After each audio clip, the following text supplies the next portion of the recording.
We are live on YouTube. All right. So, hey you guys, we are going on live on Facebook right now. If it works, yes, it works. Yay. That's always fun. So, all right. So, welcome to the Do the Thing podcast. My name is Stacey Lauren, and I am the host. And I have brought together an incredible expert panel today. I can't even tell you how I am excited to do this with you guys because whenever I'm doing something new, I always like to bring people around it because it brings just like this energy and this aliveness around the new thing. And I recently started the Do the Thing collaboration network group. And I was like, well, who would be good to come on this expert panel so I could talk about the group and talk about the things that would be fun for people to do in the group. And I have all these ideas with hot seats and networking parties and bonus offers back and forth and all these things. And I literally picked every single person that is like different in their own way, but an expert in their own way. And so I'm so excited to be here with you guys. And I'm so excited to see you guys in the comments. Really excited to have you guys joining us. So amazing. And I wanted to go ahead and start off and have each of you just introduce yourself, tell us who you are, why you're excited to be here for collaborations, and then we'll get started. I do hear some background noise. I'm not sure which one that is. It might be me. Let me see. Let me just make sure it's not mine. But let's go ahead and start. And everyone, maybe everyone mute besides the person talking, and we'll figure out where it's coming from. But we'll start with Audrey, if that's okay. Just basically just saying who you are and yeah, what you do and all the fun stuff there. Great. Thank you so much, Stacy, for bringing together such wonderful people. And so I live in San Diego. I've been here over 35 years, and I've always been involved in creating community around different ideas. And I've been building tribes for many, many years, everything from related to issues relating to the homeless, to the arts community, to politics. And over time, the network that I built was so diverse. The opportunity came to me to volunteer to be the organizer for TEDx San Diego, which is one of the oldest TEDx franchises in the world and one of the most prestigious. And it's an incredible opportunity where every year I'm able to find, and I, again, focus in my community in San Diego, people that have incredible ideas worth sharing that are really more than anything actions worth taking. And the way I go about it is tapping into this community or network I built to find people who themselves have their own network. So it's a network effect, not only where we put them on the global TEDx stage for their talk to go live, but also to really bring their community together. So when we have these big TEDx shows, which Stacey, you're going to be in our TEDx Women Moxie show August 28th, we have an audience full of diverse communities coming together to celebrate diversity of ideas. So good. Yeah, I'm so glad. And it's so exciting to have you here too right now. And just so you guys know, Audrey has an amazing TEDx talk where she talks about also just even matchmaking and just the connections of people in that way. And so I definitely encourage you guys to watch that as well. And Mo, we'd love to have you introduce yourself too. Thank you, Stacy. Great to be with you and great to be with you all. I'll go back to my first job out of college. I was executive director of the Entrepreneurs Organization. And back then, to be a member, you had to be under 40 and have $1 million business. I worked there for 7 years. I fell in love with these things that we call forums, which is a peer group of roughly 8 people that meet in a confidential, trusting, safe environment where they could share anything and everything. And quickly that became my favorite part of my job, launching these groups and helping them become the best that they can be. And in 97, I started my first business following my heart and really doing this work that I love so much. The latest business is International Facilitators Organization. And basically, we train facilitators and certify them to be able to carry out this peer group work in many, many organizations. And we're truly global. We have our next certification class starting tonight. And we have a guy coming from Israel, a woman coming from Taiwan, 2 women from Canada, 1 from Spain, and the rest are from the US. But we're building a global organization to really put something on the map here that will change people's lives. So amazing. And just so everyone knows, like when you're building community, creating a safe space is like the key to be able to let people like be seen, be heard, be able to share and like really activate your voice in those conversations. And that's what I love about what you've created is basically helping people create that safe space. And I mentioned it right before we went live, but I just signed up for your November to become a facilitator. So I'm Excited really to have excited. you. Thank you. Yes. So excited. And Alex, if you want to share. Yeah, sure. Hey, everybody. Alex Sanfilippo here. First and foremost, honored to be here. Love everything Stacy does. Do the Thing has just been growing, evolving, changing, but like has just some of the best engagement. So I've seen it help a lot of people, myself included. I've learned a lot from it. So Stacy, thank you so much for sharing the stage. Some true experts here. So I'm honored to be in the room. Again, Alex Sanfilippo, my company is called podmatch.com. It's a service that automatically connects podcast guests and podcast hosts for interviews. I always like to say it works kind of like a dating app, but instead of connecting you for dates, it connects you for podcast interviews. The idea is, can we streamline all the administration between so you can just focus on doing the craft, right? Having the interview, the guest and the host being together in the room and really serving listeners together. That's what our heart's desire is for this thing. So super thankful to be here again. Thank you. Yeah, thank you so much. And just so you guys know, what's so great with Alex is because people in my community are using Podmatch. And what it does is because he makes it so easy for you to find guests and for you to find podcasts to go on, you're able to like stay in momentum with the things that you're doing because you're not painfully like seeking out people. And so I love that for you because you're actually helping people do the thing, right? By creating that for them. So it's so good. And Niyama, so excited to have you back again. We were just talking right before. Niyama's been on, I think, 3 expert panels for this. And you always have great insight and expertise with it too. So yeah, I'd love to have you share about you. Well, Stacey, firstly, just thanks for keeping it invite me here.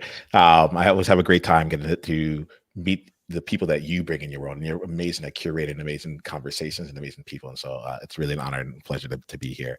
Hi, everyone. My name is Niyama Shang. I'm the founder of Outliers Edge. And what we do here is we help people leverage what makes them different to make their biggest difference in the world. We do that by facilitating one conversation at a time with people so that they can come in and take the things about themselves that are like extraordinary and bring them out into the world in a constructive, structured, and repeatable way so that continues to grow out. So we work with different leaders and entrepreneurs to really hone in on what that truth is for them, and to do that and to bring it out in a way that's like both courageous and consistent. So good. So glad to have you here. Amazing. And Dr. Tubi, I'm so excited. Go ahead and introduce yourself to everyone. Hi, guys. I'm Dr. Tubi Akalasotu, and I only put a business strategist there because that's one of my roles, but I have Above Only Leadership as one of my companies. I have Help Her Thrive, and I also have an event company called Finer Details Luxury Events. So you can see I wear many hats, but one of the reasons I chose the title business strategist is because I really do help entrepreneurs to scale and streamline operations through systems, strategy, and sales. And strategy, not just business, but strategy for themselves. I really like to prioritize mental well-being. I think that's something that sets me apart from everybody, is that I really focus on like setting your boundaries, setting priorities, prioritizing and planning so that the business owner, the entrepreneur, doesn't just give up on their dreams and burn out. So I combine all of that, but I put that in the forefront of my passion, is like helping business owners to be able to be their best self and perform at their highest level while they're juggling many things in their life and their business. So I like to focus on the whole entrepreneur.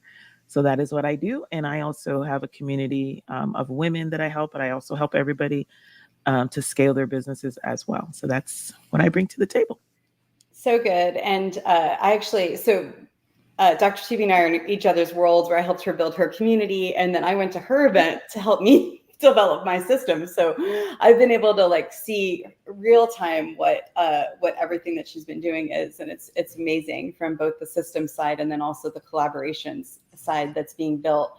I'd love to start off, and thank you so much, you guys, for being here. And thank you guys in the comments. And I see you on Facebook too. I just wanted to, oh, wow, Fern, I can't believe you made it. That's amazing. So good. And Neil, good to see you. And Thompson and Jamie, so excited. Feel free to hop over to YouTube if you guys want. It might be easier for us to see you, but I'll still check in with you over there. And so let's start off with just collaborations, right? So I started this new community. It's only been a few months ago, and it's already like amazing where people are already like doing stuff together. They're going on each other's podcasts, they're going in each other's communities, they're already joint venturing. Dr. Tube, I think you even started a speaking masterclass now through the aliveness of everything. And so let's just kind of start off about what would be just some fun things to do in a space like that where everyone's getting together for collaborations. And that was my point, right? Of like, I build my program right now, I'm doing a wealth experiment. I didn't want people that were going to like join my wealth experiment program who were not focused on collaborations. I didn't want just people that wanted money. I wanted to come from a place of like working together and partnerships. And so I'd love to just maybe hear if you have some thoughts on what could be fun to do in a space with people who are there to collaborate, grow their business, not do it alone, do it with other people. So feel free to just, we'll see how it works. I'll call on you if you want, but we'll see if we want to popcorn style, if that actually works for us. Alex, I'll have you go first. I feel it. I'm like, okay. Yeah, I didn't want to just jump right in, but I do have a thought on this. One of the things that I learned long ago about community, especially when it's full of like-minded individuals, it's to find a common problem to solve together. And doesn't mean to start a business together. It just means for sake of being able to work together to see where you all fit in, to problem solve together. One of the great examples of this is some of like the biggest colleges, universities in the world, right? Like they have like these studies they go do, which ends up changing, like in often ways like medical fields, it changes business. Like the idea that people have changes because of some sort of group project. And so I find finding a common thing to be able to, I say thing because it could be anything, right? But something that everyone can kind of work together on, contribute a little bit, because each of us, like even this panel here, we all have very different skills, which I love seeing. Again, totally honored to even be here. I would bring something different to the table than you, Stacy, or to you, Audrey. And if we were solving a common problem on like, how do we make social media more impactful for people, to leave more of a lasting impression, right? Like we could probably come up with something interesting. It's not necessarily shaping our business, but tells me, oh, Audrey thinks a little different than me, but in this way, I bet there's something there that we could collaborate on. So I find finding some sort of common problem to come up with a solution for, even just for the sake of creativity, seems to go a really long way. Love that. So good and so important. And I like to always, whenever I'm building a community, I like it to be for like a common goal, a common purpose. Like not so everyone says like, oh, do an SEO friendly thing so your algorithm will pick it up. You know, for me, I'm like, let's just start small and think of a common goal. But I love it from the lens of like, now that we have the goal, now let's think of a problem. You know, like I'm thinking right now, like off the top of my head, I'm like, oh my gosh, wouldn't it be fun to do something on AI and how that's taking away or giving, you know, like both the good and the bad of it, and like how many conversations could come from that. Anyway, there's like a million things, but no, that's so good, Alex. Thank you. Stacey, I had a question. So is the question you're asking for in general or a specific in-person gathering, or it doesn't matter how the people gather? Yeah, I love your clarification. Let's talk about it from an online space, but then if it feels alive for you to talk about in person, that's good too. Okay. Yeah. I say whether it's online or in person, kind of playing off of Alex's idea in terms of quote unquote solving a problem. In my TEDx talk about being a super connector and a master matchmaker, what I say is I ask every person, where are you in your life and where do you want to be? And who do you need to meet to be there? So I would actually, part of the gathering, I would have this more towards an end of the gathering where people actually go around and say specifically, what do they need right now? Like this morning, I need a new, for my consultant business, a new liability insurance company, right? Like everybody has something on the top of their list that I need someone who knows how to do this, who knows it. And that allows people to literally right there tap in and network and help one another. That's one thing I would do, and more towards the end of a gathering. Towards the beginning of the gathering, to set the tone of tapping in a little bit into origin story and vulnerability and connecting deeply, is I would have people go around and say, and again, I'm all focused on connections, on people, is tell us a story of someone in your life who helped you out, who helped you, like took you in, guided you, made connections for you there, whether it was a teacher, a colleague, a friend, a stranger, someone, a customer, but that person and how they really helped you in terms of uh, building out who you are and what you do today. And that helps set the tone, of gratitude, that I'm grateful to this person, and also sets the tone of the idea that this is why we're here to connect deeply as humans and to help each other thrive and strive. So good. Yeah, it's so good. And can you guys feel free to put in the comments, for those of you that feel comfortable doing that, is what do you need? Is there something that you need that could support you? And then feel free to see what people are saying and like support each other. And I love that for a gathering and being able to even just do a Zoom meetup and having that be part of the conversation. And then the other thing too, by saying, like who in your life has done that for you, I think you're almost like training people, you know, on what they can do for other people. Because what I've noticed is a lot of people don't know how to collaborate, and they don't know like it's different and it's weird, you know, like because it's not like the norm in a lot of situations depending on where you are. And so yeah, I love that for so many reasons. Dr. Tubi. Yeah, I love this topic, and I just want to bring up, like, we're talking about collaboration, and like we have an event coming up, the Speak to Scale Masterclass, and you would think that you would want to collaborate with someone different. In people's mind, always think like, oh, they're doing the same thing as me. I don't know if I should collaborate. And I looked at, you know, the two people, me and Dr. Michelle, and then I said, who else could add value to this for the customer, for the people coming?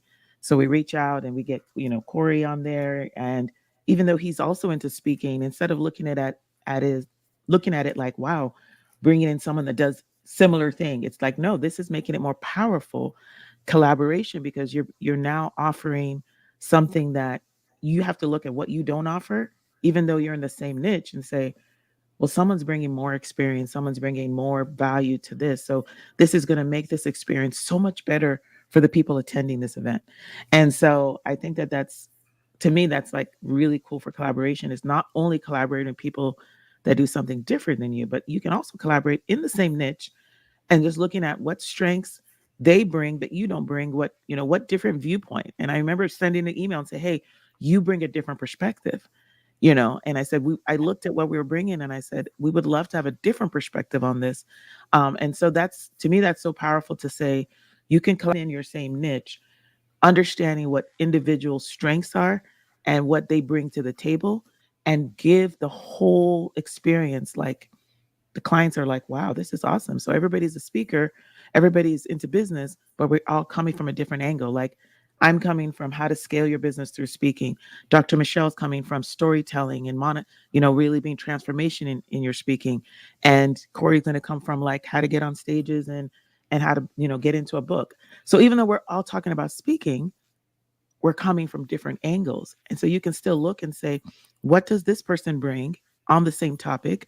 What does this person bring? And what does this person bring? And how can we all collaborate together to make this experience awesome for the people attending?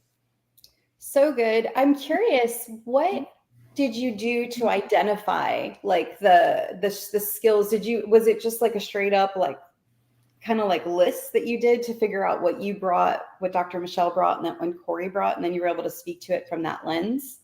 Yeah, because when we were planning, I was like, me and Dr. Michelle, like, let's do this. And I'm like, okay, we didn't want to cross over. And we're like, okay, why don't you focus on transformational speaking and this, and I'll focus on speaking for your business and scaling. And then I looked at it and I go, well, there's still something missing. And who could bring a different perspective? And I looked at what Dr. Michelle was bringing, what I was bringing. Oh, we need like another perspective of how to get on different stages and how to be in a collaboration book. And I just remembered, you know, you bringing Corey on to you. Thanks for your collaboration opportunities. And I remembered that he gave us his email. And I said, you know what? he would be a perfect person to ask because he brings a different perspective. And now I'm looking at Alex and I'm like, oh, he would have been perfect too. And so I might reach out behind this too. But so it's just about looking at what do each person bring. Yeah. Everybody can't bring everything. You know what I mean? I'm a superpower in this, she's a superpower in this, he's a superpower in this. And then if we merge that together, oh my gosh, that's amazing. So good. Yeah. And you're making me realize too. So with Corey, for those of you that don't know him, he's that speaker guy is what he's known as, but he helps people. He has a Blue Talks speaking stage, and he's done a lot of amazing things for the Do the Thing community. And so I think it's also that, right? It's like finding people that are coming from that servant leader. So when he comes in, it's like always, and kind of like you, Alex, whenever you've come into the community, and then, every time you guys come in, it's like, just like 100% value, right? And it's really being able to align yourself with those people. Yeah, I really like that. Mo? Well, first of all, I love this conversation and I love the question. At the core of building the peer groups is really creating trust. And the way we do that is by having opportunities for people to share openly, meaningfully. The more vulnerable you are, the more people connect to you at a very human level. But I heard your question to be more about fun. How can we inject some fun into it? And I think that's really important because, if you know somebody's wounds, that's the deep stuff. But if you also know the fun side, now you kind of have a full spectrum relationship, I call it. You know them from end to end. And, just a simple question that I like to ask groups is to share something mischievous they've done. And you cannot imagine how much chuckle and fun and laughing people have just answering that question. And so I'm not going to share mine with you, but I'll just tell you I was suspended twice from high school, but I'm not ready to go public with anything beyond that. That is so fun. I love that. What a great way to bring in just like a whole nother layer and for you to get to know someone in a different way. I love that. So good. Oh my gosh. So fun, you guys. And Niyama. Yeah, I'm enjoying this question and the responses that are here. What's playing out for me right now is something I'm really playing with, which is games. I've really found like the structure of a game to just be really just open and like the invitation to try something different. And Alex, you're talking about having like that common problem to be solved. I feel like when I'm collaborating with people and coming up with different ways to say, like, how can we structure a game that gets people the end result that they're looking for, maybe also teaches them what they need to learn through the process, but they're not thinking about like, how do I, Stacey, I think you do this so well. You don't call it a game, but like you create like challenges and opportunities, and you're like, hey, for this group, this period of time, we're trying to get to this end result, and the collaboration naturally extends from there. One of the things that I'm starting to play with here is I've typically built these games kind of on an individual basis, but now I'm looking into how can we like team people up and like and start to structure these games in a way where they also get a small group experience and can build with like get that basically multiple levels of connection throughout it and deepening of relationships in there. And I think like there's just an opportunity for the collaborations to like help reveal more about what you excel in, while at the same time like just not having to think about what it is that you're doing while actually getting it done. So good. Yeah. And I love that just really the reason why I started with the fun piece is because I think so many people are like trapped, in their like computer and their hole and their own like vacuum, right? And I don't think they realize, so many people don't realize how much fun you can have when you're able to play with other people and you're able to do things like this or do dares like I do in my groups. And I even played a tag game in there once. And it's just like, how do you bring in the fun? And so I love that you all saw that. And then even with some of these just deeper questions of being able to open people up, right? And I think another beautiful part of that is really having that private space. So then people are having that freedom, that flexibility to be more of themselves and show that. So that way they're able to come from this place of just like true, ultimate, I hate using the word authenticity, but it feels like I have to use it, authenticity and the real version of themselves. So anyway, yeah, thank you so much, you guys. I'd love to play with one of our people that are here. So we have Sue, who is the founder of Entrepreneurs Gone Wild. So Sue has a retreat center it's called Idlewild Woods, and it's going to be amazing. So she basically has this whole retreat center where she's taking you back into nature, right, as an entrepreneur, which is hence the Entrepreneurs Gone Wild. But her background is she's also got a writing business, and so she helps like people optimize and automate. And actually, Alex and I have a friend, Deidre, who's the founder of Capshow, who does automating. It's amazing. It pulls your like live or this video or anything that you're doing, and it automates all these different things. And so Sue helps like facilitate a lot of like these back end things that can save people time. And so she's now creating a community that not only helps people who are entrepreneurs go back into nature, but she's also helping automate and give people more time with the things that they're doing. And so she said she'd love to connect with people who'd like to be founding friends, I love that, of the retreat center we're building, either as investors, first guests, or donors. So I'd love to hear maybe what kind of suggestions we have for Sue. And feel free, if you guys are in the comments, share your suggestions and things that that you would like and that you have ideas for either people. Now, so this is where it's fun, right? I want to go higher in my mind. In my mind, I'm like, who are people that that she should connect with, or things or programs or organizations or wherever we want to take this? I'm just kind of curious if you guys have any initial thoughts for Sue. I'd love to know where it is. Geography matters.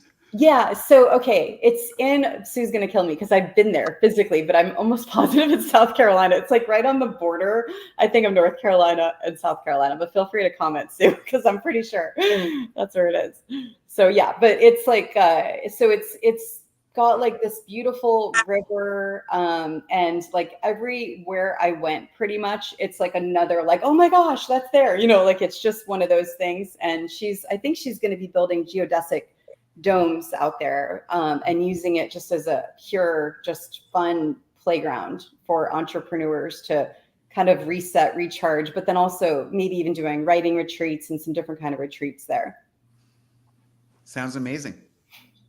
Can she share the link? Oh yeah. Share the link, Sue. Oh, Northeast Tennessee. I was totally off. Off. A few borders down. You were in the right country. That's got to be worth something, right?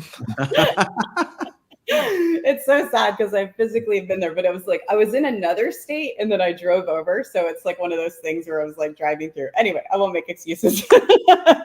But yeah, feel free to share anything. And then Sue, share your link so everyone can see your what you've got going on there. So Jackson said, sounds amazing. Investors and donors love learning and seeing the depth of the infrastructure and team involved. That's a really great idea.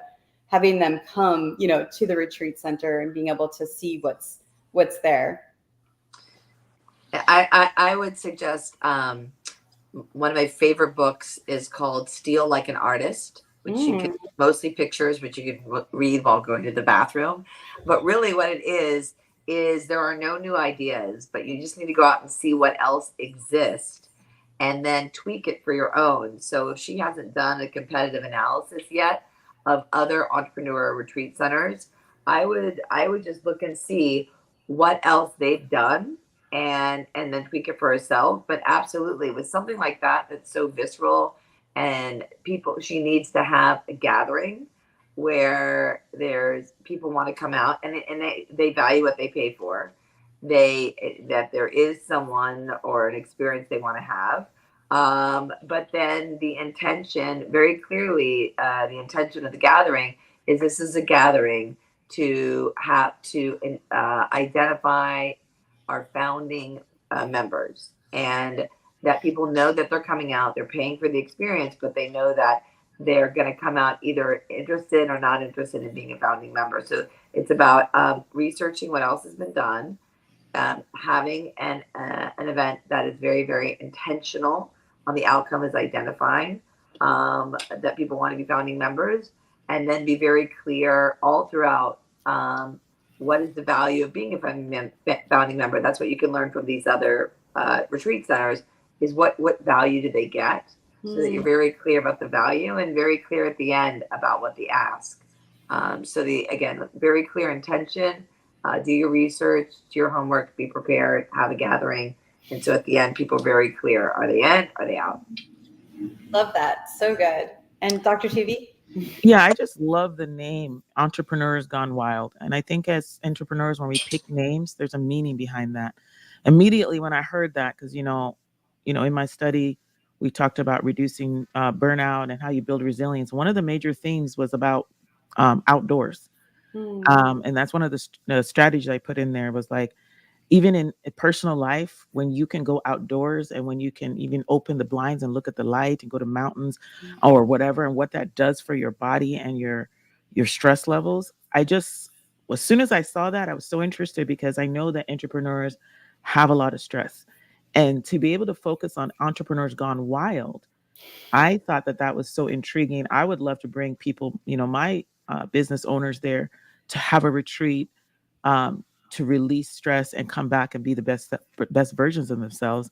So I don't know what the full purpose is, but that's what I'm thinking in my head of what is the purpose and why did she call it that?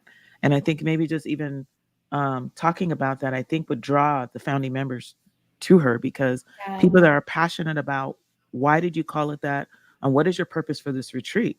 Because as entrepreneurs, we work so hard. We're always focused on the goals and the business and stuff. But for you to take that and say, we're going to go wild into the jungle or whatever we're going to be at, is like shifting the focus. You know what I mean? And I love the play on putting that together in the title as Entrepreneurs and Gone Wild, which means there's two sides. And you don't always have to focus on the entrepreneur side. Then you can focus on this side, which will do what? In turn, re-energize us so that we can focus more on this side. So I don't know if that's part of her thing. I'm just thinking that's what I see when I see the title. And I would love to have some more explanation on it, but I would think that that's an awesome idea to really focus on a retreat center that would focus on entrepreneurs being able to immerse themselves in the wild and in nature, and really what that does for your stress levels and for just resetting yourself. I think it's powerful. Yeah, it's interesting because it kind of shows like as you're building something, more things come alive. When she first created this retreat center, she thought it was going to be really just for like people like us, right? Then going to the retreat center, which it still is, and having their own event there. But what ended up happening through her community is she realized people don't just want to do like masterminds. They want to learn how to, like, what is that thing with the jelly? Like jam jelly or make jelly. I don't know what it's called, but like, they want to learn how to like go in the tractor, and they want to learn like all these like different things. And so that was something that came up. But her background was she was like that computer person, never going outside. She read Trevor Blake's book, and then I think it's 3 Simple Things, and then she ended up going outside more. And it's exciting now. She's going to interview him on her in her community, which is kind of like full circle. But yeah, no, I love these ideas. These are so good. And Sue, feel free to good, canning and homesteading skills. Thank you for saving me there. Can I jump in here? Yeah, would love to. Yeah, I'm going to make this applicable for really anybody who's with us today. First off, love the name of it. Love what you got going on. One of the things I realized really early on with Podmatch is what's brought us the most recognition. And it wasn't what the software does. It was 2 people having a meaningful experience together and then going on to do something else. So what I mean by that is, for many people, a podcast interview, if you are not like media trained, haven't been on TV dozens of times, right? A podcast interview for 2 people is a meaningful experience. And so what I found is the real power behind what we do is we help foster meaningful experience. A podcast interview typically done remote is pretty low level when you compare it to something like Entrepreneurs Gone Wild, like full on in nature, right? Because I always use the example of like, you don't forget who you went on a whitewater adventure with, right? When you live in Jacksonville, Florida, where everything's flat, we don't have whitewater adventures here, right? But anytime I've been, I can remember anyone I've ever been with, because that was a meaningful experience. And the basis of all relationship is on the foundation of meaningful experience. And while I was listening, I just wrote down these other things I think that really apply to this whole idea. And I promise this is related. I'll tie it all together in a second here. But consistency, transparency, and positivity. If you can find a way to bring people together consistently while they're in nature, right? And as long as you can have transparent moments that are focused on a positive mindset, so it doesn't go super negative all the time, right? Business is hard. That's okay. But focus on the positive, focus on the wins. When you can bring that together and then create a meaningful experience for those people, they're going to go home saying, that's the place where I got to meet Mo. I met Mo in nature, right? And we went on this adventure together, and he saved my life by pulling me back into the whitewater, or into the raft, and saved me from the whitewater, right? Like, that meaningful experience is so important. So the better we can get at fostering that type of thing as a business, as an organization, as a nonprofit, whatever it is, the better we can get at making those experiences. The person never forgets where they were and who they met at that moment. And again, tying it back to what we've done in our business, people to this day, years later, like, man, Podmatch brought me to the business I have now. We didn't help with their business at all. They met somebody who they built that meaningful experience with, and they went on to do really great things together. So I encourage you, think about, that's what you're really selling. You're selling the opportunity to create this new foundation of potential collaborations, and really just leveling up a mindset with other like-minded individuals in one of the best places on earth, which is nature. Wow. So good. And it actually reminds me of what I was saying right before we went live, is because with Audrey, I'm going to be speaking at the TEDx event that she's organizing, and I decided to research peer networks, and that's how I ended up meeting Mo. So it's like, I always will look at Audrey and say, you're how I met Mo, and now I'm going to be, part of Mo's organization, with one of those. So it's just interesting how that works, right? So forever that's like embedded. So I did such a good point, is you like remember where something was birthed from, Yes, and thank you again, Audrey. So good. Okay, do you guys have anything else to add about Sue? And again, I love where this is expanding, and I feel like we're modeling right now what I really want to do in this community, is just bring people in and then talk about different people and their businesses, and then it's relevant for everyone, right? Because we're starting to be able to like see it. Oh, how can I apply this to mine as we're going through different people? So yeah, thanks for playing this with me. So anything else on Sue? I've got one more for us if you guys want. Okay, so we have Anne Marie. She has a Facebook group. It's a community called Becoming Enough. She's a teacher, and so she's doing this just basically during the summer, and then continue it on during the school year. But basically, the community is going to be for women who feel unseen, unappreciated, have no voice. And the secret sauce is they are already enough. They just have to see it in themselves. How does she move this idea forward, or who do you think would be good for her to collaborate with, or their organizations or thoughts, or even maybe there's something new I've learned recently from my mentor, Eileen Wilder, which has been really fun. It's called a tuck-in offer, where you, she like tucked one of my offers into her Black Card mastermind. And basically that's now exposing me to a whole nother level, a whole nother person. And so it could be any of those ideas, from like people she could like gift things to, people she could connect with, or just organizations, or anything that comes up for you right now would be great. So Stacey, one of the things that come in here is, it's less of a specific idea, but it actually kind of speaks to like the tuck-in offer here, which is when I think about collaborations and the difference between like collaborations that have like continued to grow versus like a thing I did, one of the things that come in has been like, how do you continue to have that? How do you continue to make it keep adding value or keep going from there? So like when I hear the tuck-in element, it's you're coming in, and every person that goes into this person's program now has an opportunity to potentially collaborate or be able to see with you. So how are you thinking about that? I think a lot of times people reach out for collaboration with me. It's a lot of one-off, and I think that they're missing one of the bigger opportunities that comes along with it. So I would be looking at this here in the space of like being able to be seen here. Whether you're reaching out to organizations, like, because everything works, like if you come in with an awesome mission and a great energy, and Alex, you're saying positivity beforehand, you can bring in collaborators, you can find people to come and collaborate with. The question I would have is like, what kind of things would you want to build behind, like to continue making sure that after that one-off thing, you can continue bringing people into each other's world? So I'll start with that here. I can bring in some more examples and such, and if there's any other feedback that comes in, I'm happy to expand on it. But I do think there's an element of like I see collaboration just being a little bit too narrow. Like Stacey, this is our third time collaborating with each other. You know, we're continuing to do it. This has become a series. There's ongoing things. Such that like if you invite me to anything, I know about it, and if you're doing something, I'm sharing it out there proactively because there's something. There's more fidelity to it than just the one-off. Yeah, actually, I'm remembering now. You're the one that I think even gave me the words co-creating, because like as we collaborate, Oh, you brought it in. creating something new, and I use that a lot now, which is funny now that I think about it. Yeah. So true, so good. Okay, and Mo, thanks, Neon. Yeah, I mean, so this sounds very similar to a lot of the peer group work that we've done. And, you know, in the very beginning, one of the key things is to agree to some guidelines for how the group's going to operate, agree to what it means to have a safe environment so that everybody feels safe and able to be open and really speak their truth. And then the rhythm. So typically these groups meet monthly, and having that monthly rhythm, you know, ensures exactly what we just heard in terms of their commitment to one another and keeping the dialogue and the connection going. I love that. Yeah, definitely the consistency is really speaking to me. And it sort of gives you that way of just knowing what to expect, right? So you're not having to think about what's going on. And Dr. Tuvi? Yeah, I just wanted a little bit more clarity on Anne's target.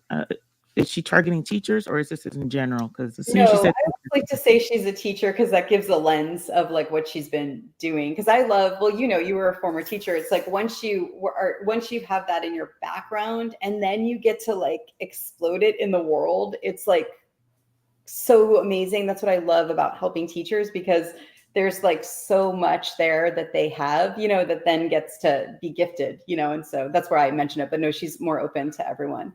okay, the only reason I ask is because, you know, like right now, I'm working on a teacher workbook. And as soon as she said teachers, because I'm going into school districts and doing conferences, I was like, oh, maybe I can collaborate with her. But I wasn't sure what she was doing.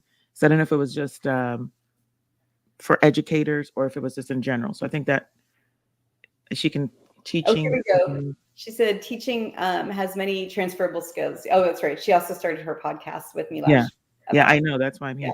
Yeah. I know. That's why teachers, it's so funny because I actually started another Facebook group because Stacey loves us to have Facebook groups, but I haven't invited anyone in there yet, but it's called Teachers Six-Figure Side Hustle, because I know that teachers, and that's where I came from. And the reason why I love speaking and the reason why we have so many skill set. And so I know that teachers are such a target market because we are just teaching out of passion and love for educating, but we have so much skill sets that I think we're often overlooked. And so that when she said teacher, my mind just went to that because I was like, oh, teachers have so many skills. But I'd love to talk to her more just to see exactly where she's focusing. And yeah, she says teaching has been good to me. Yeah. So actually, why don't you go on her podcast, and then that'll give you guys a way to connect, and then that actually would be perfect. Yeah. Yeah. Is she trying to create like a online forum? Is this trying to be a side hustle? Is she trying to make money off of this? I think eventually the goal would be money. Yeah. And like a business, to have it be a business, and maybe, I'm not speaking for, but potentially take over the teaching, but it's a way to get started essentially. What's the value proposition for the customer? So it's starting with the community, and then the clarity is going to probably come in there. But she did say, let's see, I think she said it better than I did. If I can find it. Oh, it also touches on unlearning limited. She wants to help people like unlearn their limiting beliefs and reimagine their life. Oh, creating a community for this year and then become a business in 1 to 2 years. Thanks, Emery. Okay. So okay, from like the gathering place and like people that maybe could either add value, get value, people she could either, you know, gift things or whatever's coming up, but just wanted to give some more clarity there. Yeah, I mean, again, I go back to still like an artist. The idea of looking to see what are like coaching programs that do small group coaching, you know, with like, you know, 5 to 10 women over like a, you know, 3-month process. Look to see what exists that she can tweak that has this lens about being seen, and overcoming, whatever it is, common issues of like lack and isolation and about, whatever those common issues are. But again, I would just find a couple of goals of where she wants to be, find somebody who's already done it and built it, and then start tweaking it to where she is. And maybe just start then with conversations, guided conversations that talk about the obstacles that we put in front of ourselves. But it'd be very clear. Maybe what you can do is actually, if she wants to build this out as a business, is actually engage people in being beta testers, where with these guided conversations of, these are the questions we're asking. What questions do you want to discuss? And what, and actually help develop this coaching kind of program so people have a sense of ownership and they're getting something out of it. So they're not paying to be part of it, but they're helping to help create it. Love that. Yeah. And they're part of the process. They're getting more skin in it. Yeah. I feel more like part of something, really, and the belonging that comes with that. Yeah. I love that. So good. Thank you. Anyone else have anything? Yeah, I'm gonna jump in here. Okay. Real quick. There's an old proverb that says even a fool is considered wise if they keep their mouth shut. I was gonna say kind of what Mo said, but nowhere near as good. So Mo, thank you for not letting me talk first, making me sound like an expert. But really important, something I just want to re-highlight that Mo said is it needs to be a place where people feel safe. Right? Like that was just so key that Mo said that much more beautifully than I can. If you missed it, go back and re-listen to Mo because it's true brilliance. But that's important, right? There's got to be a consistent meet, but it's got to be a safe space. And they have to know that, like, if they're going to open up, this isn't going to get aired everywhere, right? Like they have to know that this stays here. So something else I'll add to this, for me, accountability is huge in my life. Every week I give a report to people in my life about how I'm doing in 7 different areas. It goes from like personal to fun to work, all through these things. And I just find accountability to be key. And I think if you can incorporate that from day one in the community aspect of like, hey, what is the group holding you accountable for? Is it a limiting belief you need to overcome? Is it taking the first step to announce something? It doesn't have to be giant, just like small steps on a weekly or monthly basis that then people would report on. I think if you just facilitate accountability alone and do it really well, like that can go a really long way for people, because then they are saying, oh, I'm going to meet with Mo this week. So I told Mo I was going to do this last week, so I need to finish it, right? Like I need to get it done.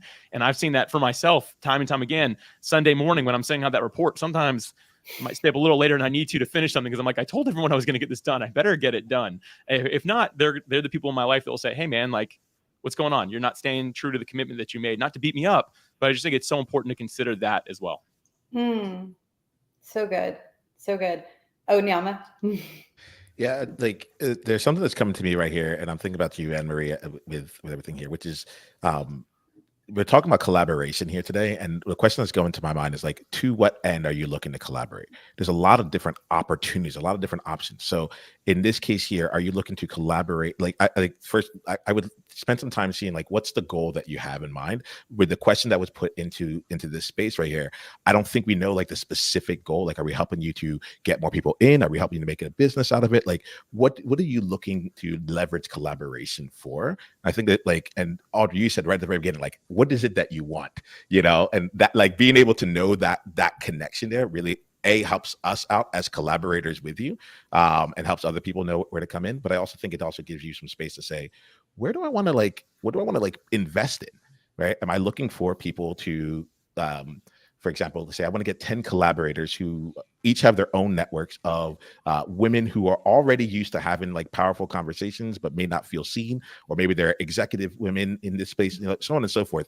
It gives you a chance to like be able to bring in and say like, who are like, in what spaces and what way do I want to have these kind of the collaborations there? And then what I would also say is just to make that kind of tangible, choose a number, 5, 10, whatever it is, and then come in and see like how can you create, Stacey, I was thinking about what you said with the tuck-in offer. Like what's an offer, or what's an offer, what's a value add that you can bring with those collaborators so that it's like, it just makes sense. It's like what do they get through collaboration with you on it? All right, cool, Henry. I'm seeing your comment to this here. All right, cool. Yeah, because we yeah, bring it. is where I'll go with it. Looks like you got what you needed from that. Thanks. Yeah, and I think, thank you. And I think that brings up a good point. So in my mind, like whenever I'm looking at building a community or creating value for people, I'm always seeing like the whole kind of like picture, right? Like I even think about, let's say someone is focused on productivity. Like a lot of people will then just collaborate with people that straight up do productivity, but it could be where maybe you're going to collaborate with the person that created the DISC assessment, because that's, or like strength finders, or like in different pockets. So I'd love to see if you guys have any thoughts on just kind of like big pockets, big associations of people. So for anyone that's wanting to do something in their business, regardless of what it is, they're like immediately having some kind of starting ground for who they're able to connect with and who they're able to collaborate with. And just curious if you guys have anything coming to mind for that too. I definitely think that whenever you first start, whatever you represent is what the world sees. And like, I'm still honestly, the only thing I hear when I hear Anne-Marie, she's a teacher. So I'm still trying to figure out what she actually does. Like because like, for instance, I just had someone connect me with 3 people this week. Never asked them to. And they were like, oh, Dr. Tubi's into women empowerment. Oh, she loves to. And it's like, how do they know that? I didn't even tell them that. It's just what they saw. Right.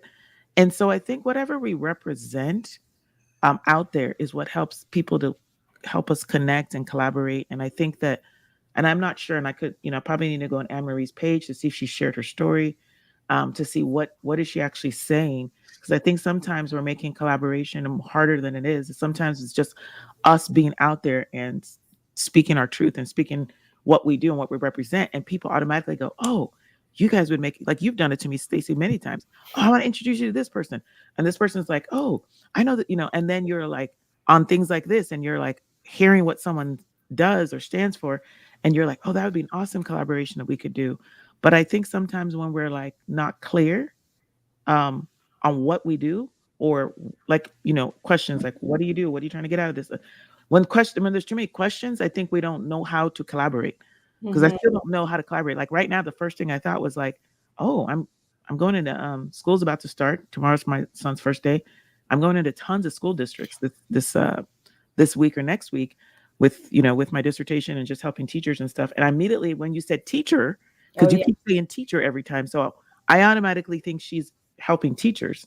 Right. So I need to know what she does and what she represents. And sometimes we attach ourselves to our role, like our work role, but it looks like she's looking more beyond being a teacher, which a lot of times that's why teachers go out and do all this stuff, is because there's a lot they have in them. But if all we ever hear is she's a teacher, I don't know how to collaborate with her, because I'm trying to collaborate with her in the education field. And someone else even put there, oh, I'd love to go in there, I'm in the education field. So they're also thinking education when they hear her, right? So what does I need some more clarity. Yeah. I need clarity on what does Anne-Marie's community, what is her purpose, and what is she looking for? I think what you are showing me too, and thank you. Yeah, I think when you guys do your interview, that'll help that part of it. But I think it's really helpful for me to see. So when I do these kind of like hot seat kind of things, these ideas, I have to probably bring the person on. So then it'll help us help them more. So this is really helpful just generally. But what I wanted to just add is, Dr. Tubi, what you just showed is like how powerful you noticing the things you're doing are, like you mentioning, like, I'm going to school districts now, like, okay, I'm going to talk to teachers. Like I'm thinking of Alex, who's another community we're building, Mom's Meadow. And well, that would be so cool for her to like connect with school districts, as she's taking her kids to school, and be like, oh, by the way, I've just started this new community. It's actually helping people. Again, I'm changing the topic because I think we're trying to generalize right now. But her community is really about helping kids get off of tech and play more with like real stuff. And so what you're showing me is like, and I think showing everyone, is how important this idea is of noticing what is in your life already and what you're already doing, and then how you can connect that dot with the things that you're doing. And Alex, I think I saw your your hand raised. Yeah, you know me, I can't help myself. As you know, Stacey, I'm logging off in a moment here, which I'm sorry I couldn't be around the entire time, but this has been a real gift. I did want to go back to this collaboration idea. I'll quickly share my story with collaboration. When I first started Podmatch, I started getting a lot of opportunity. A lot of people wanted to collaborate. A lot of people wanting to like chat about it and stuff. And I got to the point where it was kind of like the conversations were having a lot. So I was like, let me put them all in one day this week and see what happens. So I was like, I'll save them till Friday and I'll do them all on Friday. I had 25 back-to-back calls, which I never recommend. Wow. I'm from a sales background. So I was like, I can do this, but it was all day. And I remember leaving, and I'm a big time extrovert. I get usually energized by chatting with people. I was completely drained, just exhausted at the end of the day. I was supposed to be meeting up with friends. And I, for the first time in my life, was like, I really just don't want to go. And what I've realized through that is that collaboration without action is only conversation. And I found that I was just having conversations with people. There was no direction. There was no clear directive as to where it is that we wanted to go with it. And so since then, what I've done is I've honed in my own collaboration requirements. I don't know what to call it. That's what I'll call it. But basically, here's what I'm looking for. And I send people to this before we're able to get on a call, because I want to see, okay, are we just collaborating in general, or is there something specific that fits what I'm looking for, my team's looking for, or that will really serve our community? And so I don't get on calls just to have a conversation, see where it goes. I try to avoid them. I don't do that to be rude. I just know that I can't serve the people I'm supposed to serve if I'm always just having conversation with people that maybe don't fit the way I'm really showing up. And I know that I'm about to leave, but I don't mean to like drop a bomb on everybody, but that's really my thought on this whole idea of collaboration. Love it, Alex. Thank you. Yeah, it ties to what Dr. Tooby said. You got to have a mission. You got to have a purpose, and be clear and agree upon it. I love that. And please send that doc if you're open to it, Alex. I would love to see it. Yeah, thanks for joining too. I appreciate it. Bye. All right, everybody. Thank you so much. This is an incredible panel. Again, honored to be here. Take care, everybody. Thank you. So good, because Dr. Tooby and I, we were sending messages about this same exact thing this morning. Is sometimes like as you put yourself out there, and that's kind of the situation we're both in right now. Everyone wants to collaborate with us. That's like the future problem of like, putting yourself. And so there is like some decision criteria that you're wanting to do, but I love this lens of like, this is actually specifically what I'm looking for. And so, I'd love to hear you add on that too. Yeah, I love what he said. And I feel bad that he said it right before he left, but I was just like, that's the whole point. It's like, I'm someone like that too. It's like, okay, we are so busy. We all want to collaborate, but what is the purpose of this meeting, right? And I'm like, even when I reached out to Corey, I was straight to the point. I got a response in like 2 emails. It's like, hey, I met you on Stacey's thing. I'm doing this thing. You bring a different perspective. I'm looking for this, and that. Straight to the point, right? And just like, I'm looking to collaborate because of this. And he knew the purpose. He knew what it is. We went into logistics, and in like 4 emails, everything, 2 to 3 emails, few clarifying questions, the dates, this and that, we were set. Because there's a purpose to the reason I'm reaching out for this collaboration, right? And I've looked, and I think that you bring a perspective that me and Dr. Michelle don't bring. I'd love for you to be a judge on our speaker competition. I'd love for you to bring the perspective of this. And I brought out what I felt were his strengths and what our strengths was. I put it in the email, and I showed him how the collaboration would work. And I was like, me and Dr. Michelle are focusing on this. I would love to bring you in to focus on this. And he's like, oh, where's it at? What's the dates? And it was like, oh, that's awesome, because I'm highlighting why is this collaboration important, right? So just people just saying, hey, let's collaborate. And then you're like, okay, we'll collaborate for what? What's the purpose? What do you bring? What do I bring? Yeah, I think we need to think this through, think it through before you ask for collaboration and say, what is it that they bring to the table? And remember that people always like for you to know about what they do and what they bring in before you ask them stuff. You know what I mean? So don't, like I said, this week, someone said, hey, Dr. Tooby's into this and that. Why does she know that? She follows me. She sees my emails, something. She didn't just randomly put me out there. And immediately when I saw these are big people she connected me with. They were like, hey, this person's also into women, transformation, empowerment, blah, blah, blah. But if she didn't say that, it could probably go into my not so important list. But I needed to know what was the purpose of this connection and I'm not trying to be, like Adam dropped the bomb, so we're allowed to say this, right? But it's the truth. Everybody's busy, right? Everybody wants collaboration, but there needs to be the purpose of this collaboration to the forefront and say, I'm collaborating because I want to reach out for collaboration because Oh, I yeah. realize that you bring this, I bring this, and I think that this would be an awesome opportunity. I love that. And that actually kind of goes back to Mo, what you do with your spaces, right? It's creating like the rules for engagement, and being able to show it in that way. And I really love this idea of using that in the community. So that way everyone's clear on what they're doing. I'd love to hear if you have anything to add on that topic, just based on your experience too. One thing I would say that maybe hasn't come out in this conversation is that, these collaboration groups, I'll use that terminology for the sake of this conversation. It's not a transactional relationship. It's a relationship that can take years to build. And so, in the beginning, maybe you have a very specific need, but the more you get connected and the more you become actual, real friends, the more you could help each other with all sorts of things. And then it's even more meaningful and more powerful. Forum members have helped me and called me to check on me. And just whenever something comes up, it's not just the meeting. It's not just, oh, you wanted help with your accounting. It's holistic. So good. So good.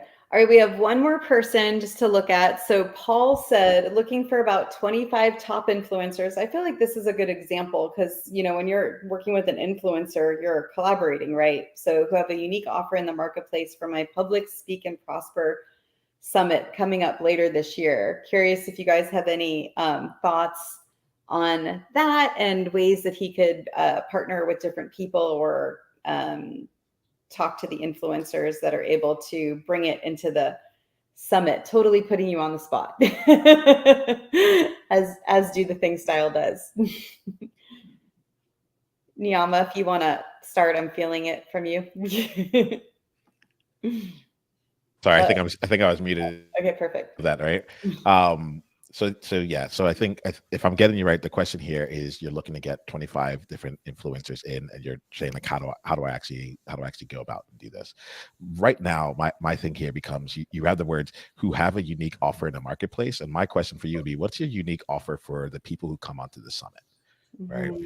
And to play in that place, and all this kind of wraps itself down into what's the clarity of of why you're coming together, what's in it for them, how do you want to like establish the things. They come for the 5-day virtual summit that I'm seeing here. What is it that those top influencers are bringing in, and what are your asks of them along the way? That's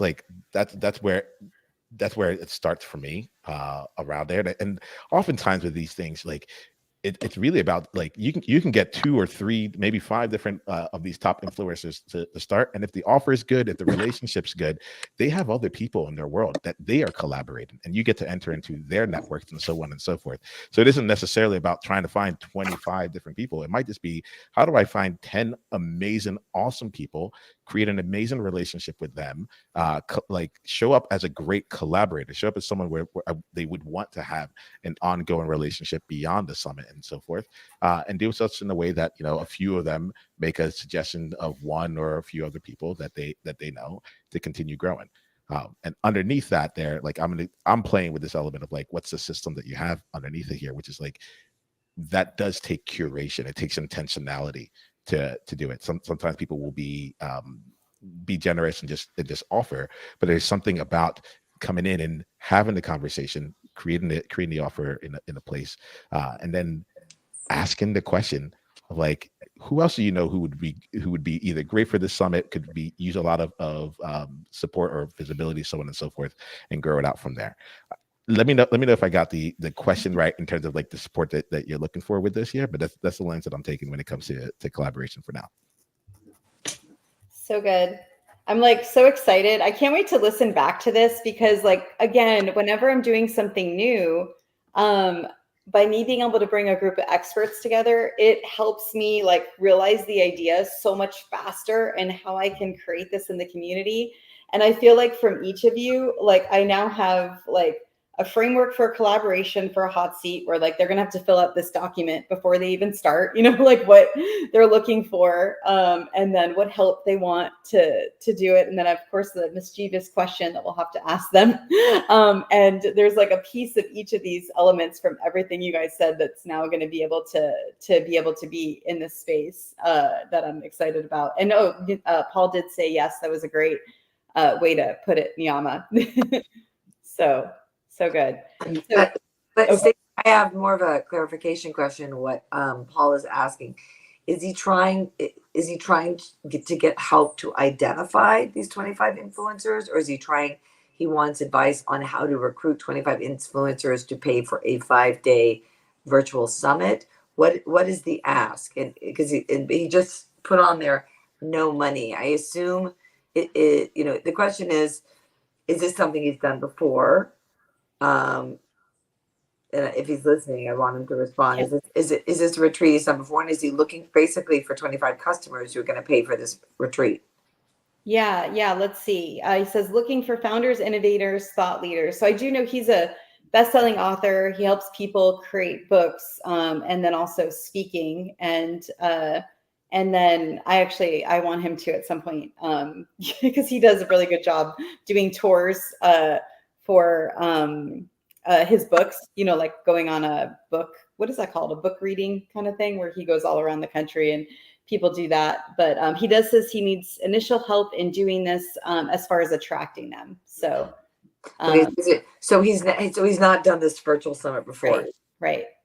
Okay. So he has no testimonials. So is he trying to take what he's learned and then be able to teach others from his experience? I think he's just wanting to curate a space where he's bringing people together for the virtual summit, and then for them to get exposure. But then by them all being together, they're like cross promoting each other.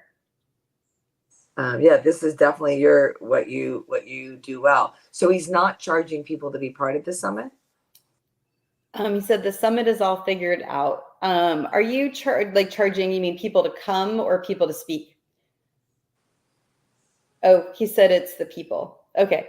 I don't think he's charging them. I think he's doing it just to be able to create the space for people to connect. Look, if this is the first time he's doing it, 5 days is nobody has 5 days. That's, with all due respect, that's very ambitious.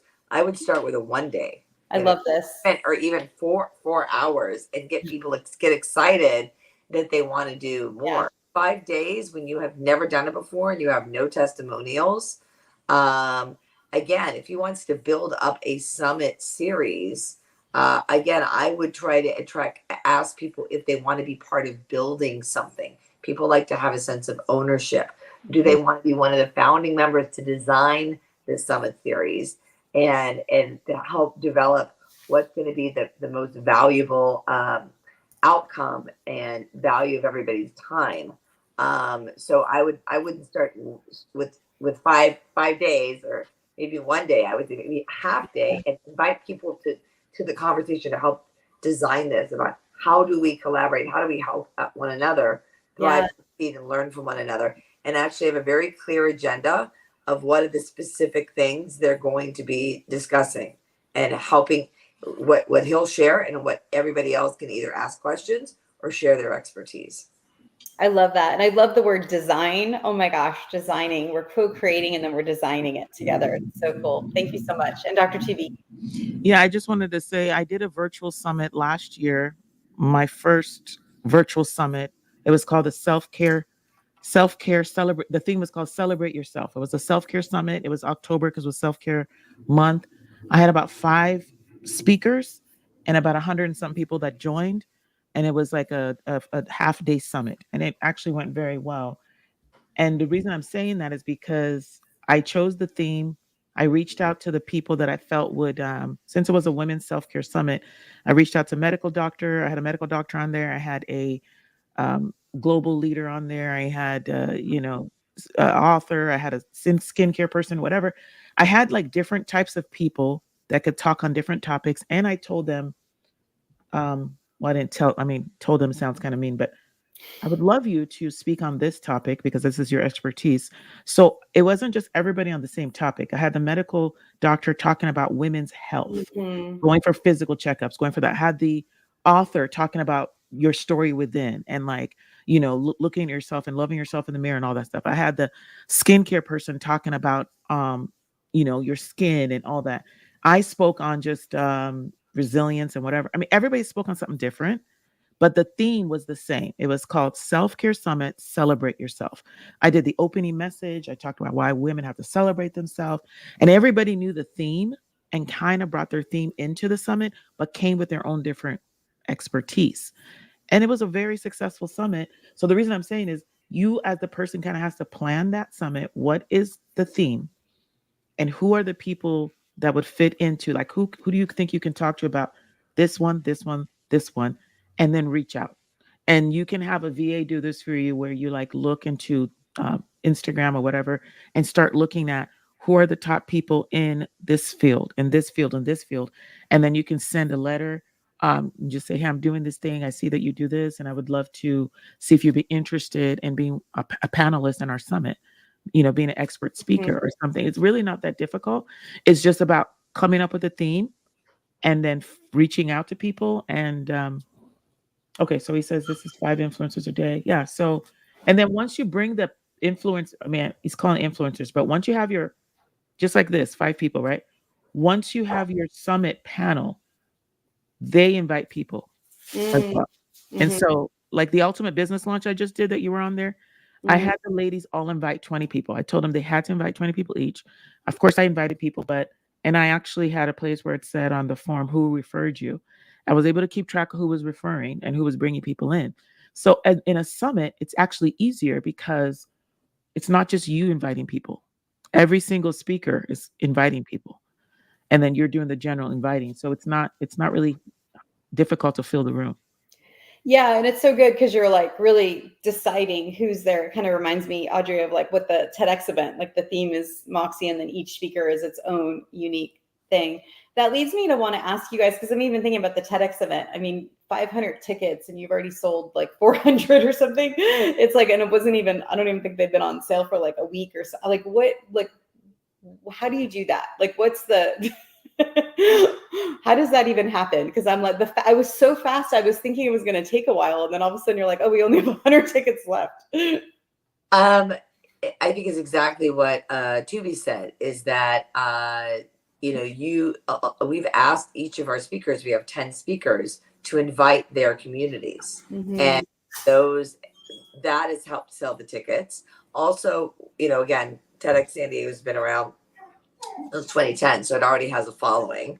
But it really is, each show is related to those speakers. So as much as what this guy Paul's trying to do is creating community, I do think that what Tubi's approach is more strategic if you want to get people, because if you have people that have a following and they invite their people, it really does help. But that's how we really help sell the TEDx tickets, is because each of the speakers we've given them the marketing for them to share.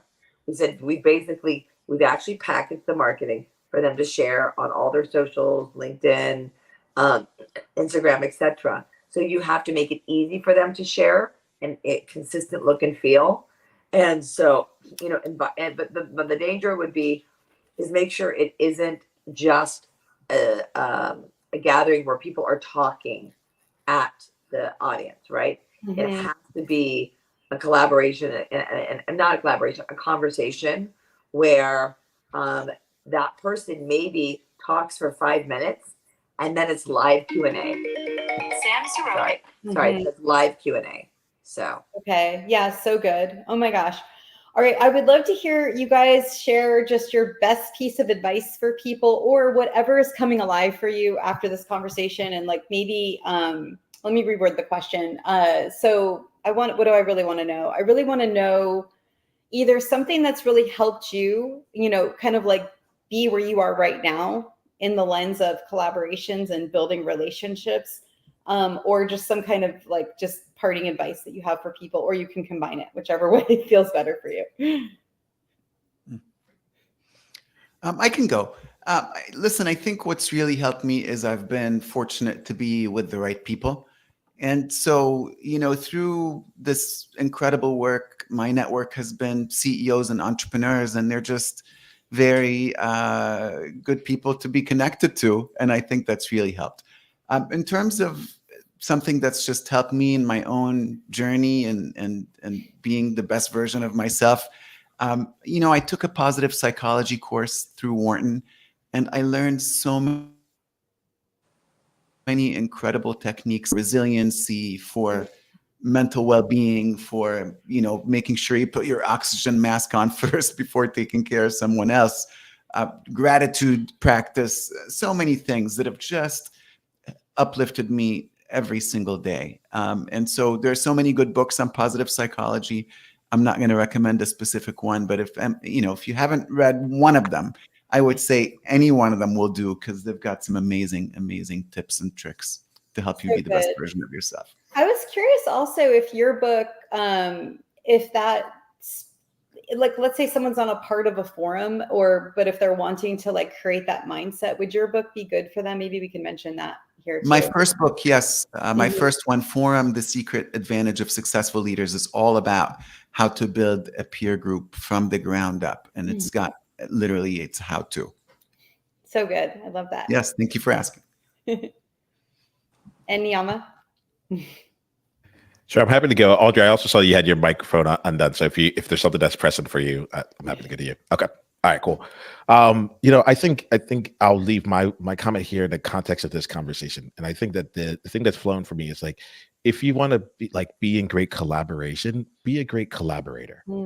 And I think there's ongoing threads here around like, what does it take to be a great collaborator? One of them is just like the transactional versus relational. Like Mo brought that in here. Like, look to build an actual relationship. Recognize that there's so much more that can come from it if you do it. Dr. Tubi, you've been really clear on like, be specific, let them know exactly like how they're going to fit in. What is it specifically in there? That to me is being a great collaborator. Is a great opportunity that comes in. Stacey, you all asked earlier, like, what's a place where people can go and find different people to come in? I'm like, the collaboration network. It's right here. Like it's right here. That the thing might come. Like, are you being a great collaborator such that every single person in this group is like, how can I get involved with what you're doing? Right? Like it's a really interesting question. Like, we want to go out to like the biggest like names and all that stuff, but we have people right around us. And it's a really great opportunity for us to like get the foundations of it together. Like for me, I'm like, how do we build a system of collaboration so that it can continue to grow, so you can continue to build? Audrey, you just mentioned that like TEDx San Diego has been in for 10 years. There's systems there. And you also said something I think that hits me as in the words of being a great collaborator, which is like, you did the work for so many of the people there. You're like, here goes some materials. This is what it is. We've done the branding. Like, here goes how to share it out there. It becomes an easy yes, or much easier yes, to be able to come in and join in what is being done, as opposed to, I guess I'll put in this places where I get a collaboration request where it's just like, no one really knows what's going on. No one really has a thing that they really want to get done. They just know that if they collaborate, something could happen. And maybe like this would be the magic jackpot one. It's like, I say take this thing seriously. And really show up and say like, this is what it means to be in partnership. This is what it means to be in collaboration. This is what it means to be a co-creator with me, and go with that. So that's where I would come in with it. Have fun for sure. And like, have like the best fun, you know, like make it awesome. And like, I just feel there's a lot that can come from that. So good. Oh my gosh, I'm like wanting to do a challenge around this after the TEDx talk. I'm waiting till September. Audrey. Okay, I'm going to take the fun out of it. Sorry. Okay, so collaborating ideas is great, but if you're going to go into business with someone, all right, absolutely 100% trust no one. You have to get a partnership agreement. I don't care how long you've known this person or if it's a relative, whatever. Also, listen to your gut. If there is there's the ick factor. If you feel like someone is a little bit of a narcissist and they are questioning your input or your contribution, or starting to gaslight you or put you down, whatever, as you start collaborating, but like, oh, they're so amazing. I really need their name on this, or I really want to work with them. Listen to your gut. If someone is messing with your head, get out fast. And if you're going to do business with someone, doesn't matter, get a small business attorney. Always, always, always have a contract. Anything that can relate to money, I don't care what it is, you will get screwed. You will have pain if you don't do this. I'm speaking from experience. That's it. I'm so glad you shared that, because yeah, it's so easy to have the good side of it, but to know when to get out is just as important as being able to know when to get in, so good. And for those of you in Do the Thing, we do have an attorney that we recommend, just so you guys know. If you want her info, I can send it to you. So thanks, Audrey. And Mo, did you? I was going to say with a buy-sell agreement. So I love what Audrey says, but getting out of a partnership in advance needs a buy-sell agreement of here's how it's going to go. Otherwise, there's no agreement. It's like a prenup for business. Yes. So good. And Dr. TV? Yeah, I'm happy you said that, Audrey, because it's the truth about it. I remember when I did my last thing, I sent one of the people that thought we were, I'm not saying we're not friends, but I sent like a 11-page contract. She's like, what the heck? But it was just to protect us and, everything like that. But I wanted to say before that I see a lot of comments about relational and transactional. And I wanted to just give this analogy about the fact that, it's just like when you first start dating versus a marriage. When you first start dating someone, like, especially if you're coming out of a bad relationship or, you know what I mean, you have trauma or whatever, you're a little bit guarded. And anyone coming to you that says, hey, I want to be in a relationship with you, you're kind of looking and saying, okay, what do they add to my life? And what do they want from me? And things like that. When you get into a marriage and a committed marriage, we know that people say 50-50, but it's not 50-50. I've been married for going on 18 years. There's times where it's 80-20. There's times where it's whatever. That person has your back, that there's love. It's no longer like transactional, whatever, but you're a little bit guarded in the beginning. And I'm bringing this up for collaboration because sometimes you collaborate with people that you've already had a relationship with. That's different. It's like, hey, we know we have each other's back. Like Dr. Michelle and I, it was like quick, but somebody reached out to me the other day and said, hey, I would love to collaborate with you. And then she tells me what she wants me to do and what she wants from me. And I told her, I said, collaboration benefits both parties. Okay. When you're coming to a collaboration, you can't just tell me that you want to offer me something. And I said, oh, I don't need that. And she goes, oh, I guess that's not a priority. And I said, no, it is a priority, but you need to ask me what I want if you want to collaborate with me. At this time, what I want is, if we want to collaborate, I would like this in exchange for this. Now, there's not a relationship there for her to just come in and say what she's going to give me and what I'm going to give her, because we haven't built that trust. We haven't built that relationship. But once, if it was a relationship built on like a marriage, like you said, like we've been together for a while, I know your strengths, I know your weaknesses, I know that you're not going to, hurt me or whatever, then I can collaborate much easier. But if you're coming to me just because you met me somewhere and you're like, hey, and then if you're trying to, so that's what I want people to think about when you say relational. Sometimes that, people have been, like she said, in situations where the antennas are up and you're like, are you trying to be relational with me just to get something from me? Or, so you have to be very authentic and very real, and don't try to just come in and be all relational. How do you like it when you find out someone wants to be your friend? I met someone one time and I thought they wanted to be my friend. And I was doing all this and I was excited just to find out all she wanted to do was like sell me something. You know what I mean? And so that wasn't, I rather just not, if that's all you want, that's just me. I rather just know. I don't want to invest in this. Like, oh, I thought I just met someone, we could be friends. We have so much in common, just to find out that the only thing you wanted was this. Mm-hmm. So we have to be very careful. And some people have been burnt. So you have to be very careful in this collaboration play. Are you coming from a relational, and do you have the right to come from a relational place? And if you don't know someone and you're introduced from someone else, I feel like you just get to the point, you're nice about it, but it's like, hey, everybody knows what the reason I'm asking. I saw that you have these skills. I would love to bring you on if you're open to it. What's your fee, whatever. And I never expect someone to do stuff for free. I ask, because if they want to do for free, they'll say so. And so that's just my rule.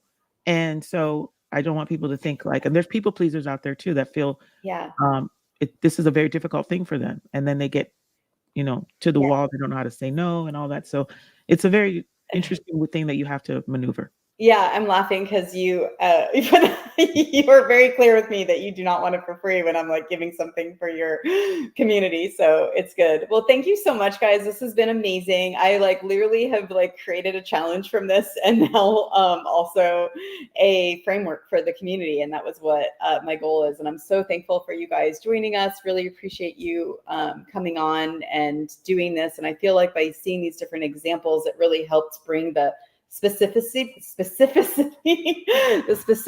whatever the word is, you know what I'm trying to say, and the questions to be able to really create the space for anyone to be able to do that. So I'm seeing a lot more fun stuff like this in the community. So I am super grateful for each of you. Any parting like little piece you want to just add on of excitement before we say goodbye? I would say if it isn't fun, Yes. why do it? Yes. Thank you. That's a great way to end. All right, you guys, do the thing. Don't wait for opportunity. Create it. I will give you all their info in the show notes, and make sure you guys know how to contact everybody that was part of this. Thank you so much, you guys. Thank Bye. you. Thank you so much, Stacey.